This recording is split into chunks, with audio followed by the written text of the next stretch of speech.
What's up, guys? Welcome to my Thursday NBA Daily Fantasy Breakdown. We have a 6-game slate tonight. I am Jericho. You can follow me on Twitter at InJericho's Words, and that's Jerico. There's no H in there. At InJericho's Words. Lots of great stuff today. We got a 6-game slate on a Thursday, which is actually unheard of. It's usually 2 or 3 games, and it usually sucks big balls. So let's dive right in. We got the Thunder at the Heat. You got a 200 over-under and a 2-point spread. I don't love this game. It's a pace-down game for the Thunder. Vegas has shown them to score about 8 points fewer than they've averaged on the season. So I don't love that, and I really don't like targeting anyone against the Miami Heat. Let's go ahead and start with the Thunder. You got Westbrook at 11,000 on FanDuel. That's really not a price tag that I want to pay against the Miami Heat. And then you've got Kevin Durant, who's 10,500, not far behind him. And I really don't want to touch Durant either. I think they'll both have nice games, but I don't think either one of them eclipse value. And if they do, it's not going to be by 10 or 15. Neither one of them is going to put up 60 fantasy points. They might both get to 50. I really don't want to pay it. So if you look at Ibaka, his last couple games, he's been doing really well, over 30 fantasy points. And I think his price is depressed down to the mid-6,000s. That's not a guy that I'm completely opposed to rostering tonight. The Heat, if they struggle against one position, I would say it's power forwards. I know you guys looking at your defense versus position graph are going to say it's small forwards, but if you don't watch the games, you really wouldn't understand. The matchups change, so don't put a lot of stock into defense versus position statistics. Don't live and die by it. Don't just play a guy because the defense versus position shows that you should play him.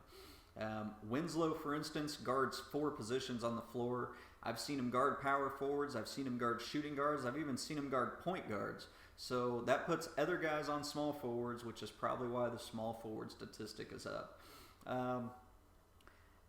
Let's move on to the Heat. It's a pace-up game for them, which isn't a bad spot to target. I just saw in my newsfeed that Luol Deng is now doubtful, which makes Gerald Green a great plug-and-play for me. I don't think they're going to put him on either one of the superstars because he's not a very good defender.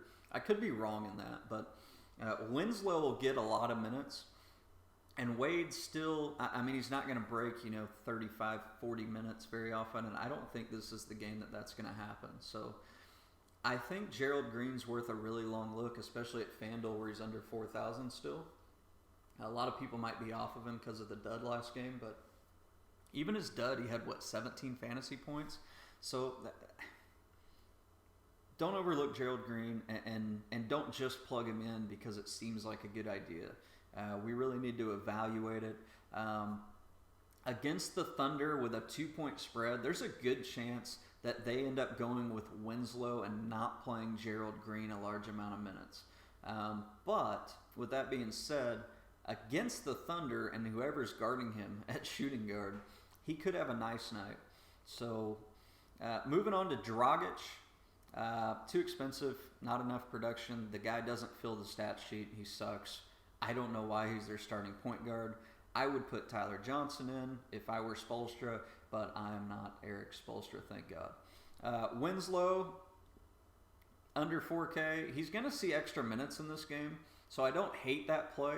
It's not one of my favorite plays of the night, but if you want to fit in 2 or 3 superstars and you want to pay down at small forward, the always ugly small forward position, I think Winslow's a decent fit, and I could see him getting 20 fantasy points at that price. So at worst, he's going to get you 15, and he's not going to murder your lineup on a night where I think the scoring is low overall. Hassan Whiteside, his price is too high. I'm not paying over $8,000 for a guy that seems to get in foul trouble every time I roster him and is playing against a Thunder team that's at the very top of the league against sinners. Not a good spot for him. Bosh and Wade, the reason I mention them together is because it's kind of like the Bledsoe Knight dilemma where you don't know which guy you want to roster. And there's really no evidence that shows you which one you should roster.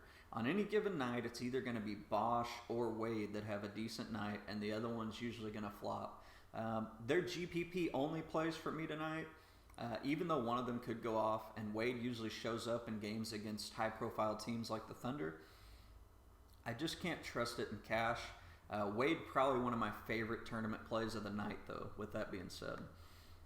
Nuggets at Raptors is the second game of the slate. You got a 196.5 over-under and a 10-point spread. For the Nuggets, I think Gary Harris is going to be back. It's a possible blowout. Their center position is a complete disaster. They started Hickson in the second half last night. So let's stay away from that. I wouldn't really want to risk putting Hickson in if he starts, especially against a guy like Biyombo, who's great defensively. Moutier and Gallinari, 2 inconsistent tournament plays only. I really don't like anyone on the Nuggets. Harris being back does somewhat decrease Barton's minutes, but I think we're all off the Will Barton train by now. He hasn't been very consistent. So, as for the Raptors, Lowry is a great play, but he's expensive and it's a 10-point spread. There could be a blowout. I really do see the Raptors running away with this game, but on a short slate, you have to kind of roster guys like Lowry or DeRozan if you want to build a nice lineup. Personally, I would probably play DeRozan in this scenario, only because I think Moutier is a decent defender. When I watch him play, he does a good job of staying in front of guys. But the Lowry 3-ball, especially on DK, makes him an even better play than DeRozan. So, Corey Joseph, this is probably my sleeper of the night. This is the guy that I'm going to roster in cash games on FanDuel. I'm probably going to catch a lot of shit for it, and it's probably a little risky, but the guy's been lights out. He's cheap. He's getting over 20 fantasy points a game, and in a blowout scenario, he would pick up the garbage time minutes. I really like him, and I don't have any issues with using him in any scenario tonight on any website, FanDuel or DraftKings. Scola, don't go there. Do not play Luis Scola. His minutes are going down. His price is still up for his production. I'm not touching the guy. I don't trust it. I do trust Bismack Biyombo. If you don't want to play DeMarcus Cousins tonight and you don't want to pay up for him, which, by the way, I am going to pay up for him, then Biyombo's a good pivot, and people probably going to be off of him because he had 18 fantasy points last game. But let's not forget that his value's right at 19 or 20 fantasy points. So 18 is not going to kill you. And he's shown that even without scoring a point in a game, he has the 30-point possibility, 30 fantasy points, and he can really be a good spot in your roster. So that's really it from that game. Let's move on to the Magic at the Jazz. I don't touch the Magic. Scott Skiles is a fucking douchebag. His minutes, they go up and down every game. I've rostered so many guys from this team throughout the year that were in great spots, and every single time that fuckhead Scott Skiles screws me. So I'm not touching him. I won't play a single Magic player tonight. I won't do it. Some guys will play Nicholson, maybe because of recent performance, but at any time he could just look at the bench and say, I don't want to play fucking Nicholson tonight, or I don't want to play fucking Vucevic tonight. I mean, the guy's a douche. So I don't touch the Magic in cash. If you want to, at your own risk, I'm not doing it. I mean, Oladipo's look nice. Fournier sucks now. So if you want to, I'm not doing it. The Utah Jazz. Gobert's out. So you're going to have to target this team even with the 190 over-under. 6-point spread. Gobert being out really does boost a few guys, but the one that it boosts the most is Derek Favors. At 8K, I'm rostering Favors. I pretty much have to. I think you do too, because with Gobert out, it adds minutes to him. And the only issue with Favors is the fact that he plays different minutes every night. Sometimes he's at 35, sometimes he's at 28, sometimes he's at 40. I think he sees close to 40 minutes tonight. I really do, especially if the game stays close. I'll have a lot of Favors. Hayward gets a little boost. I don't think he gets a big boost, though, and I think people expect him to, which I find kind of odd because Gobert doesn't score a lot. It could mean a few more minutes, and Hayward's a nice play at his sub 7,000 price, but the guy's really inconsistent. He's kind of like Gallinari. He just decides one night that he's going to play, and then the next night he decides that he's going to be a piece of shit. So Hayward, little risky, but on nights like tonight, he might be a cash game play. Hood, plug and play as shooting guard. His price never goes up. His production and minutes will go up a tiny bit tonight. They're playing the Magic, who suck. So I'm in. I'm on the Rodney Hood bandwagon. I'm going to play him. Booker, this is key. If Trevor Booker starts, he's a plug and play at power forward. I'll roll him and Favors out to go along with Cousins and George. So there's almost half my lineup if Booker starts. I think he's 4K. Even if he doesn't start, you could take a chance on him. But I'm only going to feel warm and fuzzy inside if I know that Booker's getting the nod. Fairly early game. We should have that news in time. So keep an eye out for it. Burks, playing well. He'll get garbage time if it gets to that point. I don't hate him either, but I would prefer Hood. Spurs, Grizzlies. We can pretty much move right past this game. I will mention that Gasol and Conley are decent tournament pivots, but I don't trust either one of them in cash against the Spurs. I know everyone's going to fucking throw out the Mike Conley, well, they're playing the Spurs, and the Spurs aren't good against point guards. I really don't buy that shit.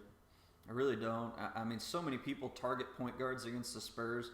And I think it's the dumbest thing you can do. Because for one, the Spurs can blow you out at any point in time.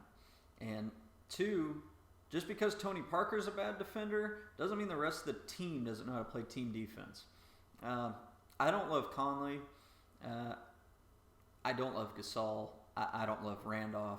I don't love Jeff Green. I don't love Barnes. I don't love Courtney Lee. I don't love Tony Allen. There's nobody on the Grizzlies that I want to roster tonight. Conley could put up 50 fantasy points if it's a close game. He's done it before, but he's a tournament-only play for me. For the Spurs, you can play Tony Parker, but I'm not going to. I don't think he has a good matchup at all. Kawhi Leonard, I'm all on the Kawhi bandwagon tonight. I think he'll have a bounce-back game. He didn't play heavy minutes yesterday. People will be off of him because of his price and the fact that he had a down night. He's probably my number one tournament play, and if it wasn't for Paul George and Cousins, I would probably own him in cash, but I don't think I'm going to be able to fit him. So, great play if you want to play him. I don't have any issues with it. Let's move on to the Pacers at the Blazers. You got a 201 over-under, a 2.5-point spread.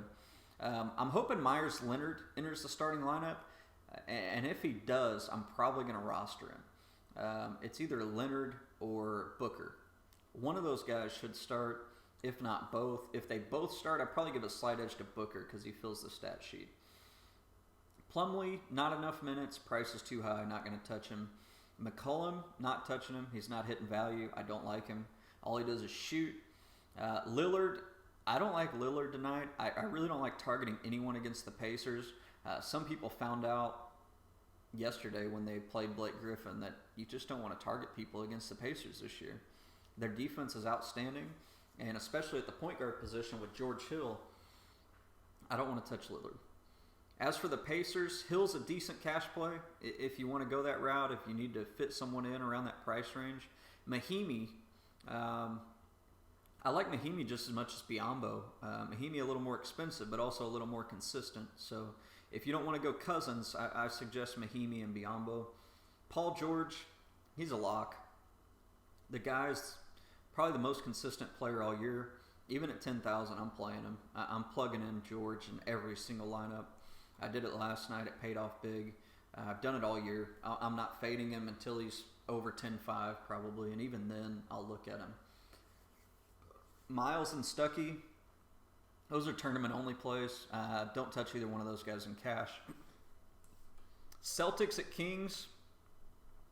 This is the premier matchup of the night. It has a 215 over-under. We all know the Kings don't play defense. And the fact that there's a 2-point spread really makes all the Celtics in play. I think Isaiah Thomas is a fine cash play. I really like him. With Smart out, Thomas and Bradley are going to see an insane amount of minutes tonight. And the Kings with Rondo and Bellinelli and McLemore and whatever other garbage defense they throw out at point guard or shooting guard are just going to get worked by Bradley and Thomas. I'm pretty close to stacking both of those guys in cash. As for Sullinger, he's a great play. I like his price, but I'm probably going to go the Utah Jazz route at power forward with the Booker Favors stack and stay away from Sullinger. Crowder, this is a Crowder type of game. He thrives in fast-paced games against teams that turn the ball over a lot. The Kings are an ideal matchup for Crowder, and he's a small forward, which is a shitty spot to fill on a nightly basis at FanDuel. I'll have probably a good amount of Jay Crowder tonight. Let's move on to the Kings. You got Rajon Rondo. He's 8,300, and his minutes are going down, and he didn't do well in his last revenge game. I won't roster Rondo tonight. Not worth the price tag for me, even in the fast-paced game. Nice tournament pivot. Rudy Gay is overpriced. Omri Caspi is a guy to look at. It's probably going to come down to either Caspi or Crowder for me as the second small forward. I really don't know. I mean, Caspi's been consistent, even with Cousins back in the lineup. He's been meeting value.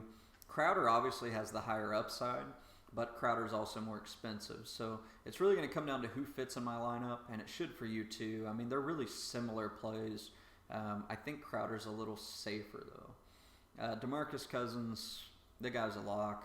His back didn't seem to bother him last game. He's been on absolute fire. Under 11K, I'm rostering DeMarcus Cousins against the Celtics. He should just eat Sullinger for breakfast, lunch, and dinner. There's no way Sullinger can fucking guard Cousins. I think Cousins has 2 or 3 inches on him and probably, 30 pounds if I had to guess. And the athleticism of Cousins compared to Sullinger isn't really close. That's pretty much it, guys. If you have any questions, you can tweet me. Follow me on Twitter at InJericho'sWords. Sorry for the babbling and the lack of structure, but been a pretty busy day, and this is my first time doing it. So if you like the video, be sure to retweet it, share it, whatever you want to do, and be sure to tune in. Also, you can subscribe to me for lineups. I've cashed in 80% of FanDuel games this year. So be sure to take a look at it. Thanks for viewing, and good luck tonight, guys.